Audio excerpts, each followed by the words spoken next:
Okay, Torah concept in the New Testament. Think on things that are pure. Okay, so this is one of the richest Torah contexts where Paul connects the Torah to Philippians 4:8.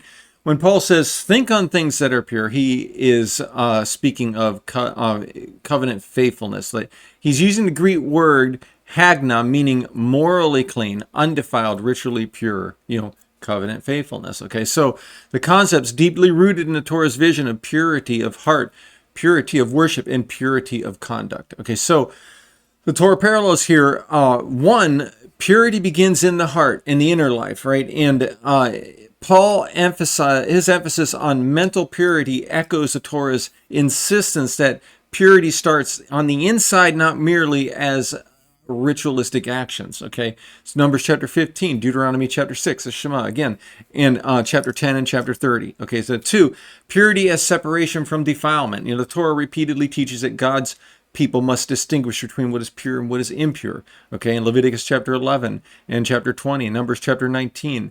And 3, purity in sexual conduct, mental and behavioral. And we got Exodus chapter 20, Leviticus 18, and Deuteronomy 22.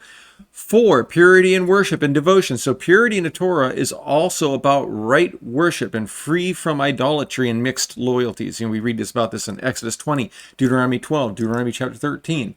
5, purity in speech and thought. The Torah repeatedly connects purity with what comes out of the mouth, which begins in the mind. Okay, so Exodus 23, Leviticus 19, Deuteronomy 23, we find these things. Okay, and 6, purity as covenant loyalty. Purity in the Torah is not merely moral, it is relational, it is faithfulness. Okay, and so we read this in Exodus chapter 34, Deuteronomy chapter 7, and chapter 34.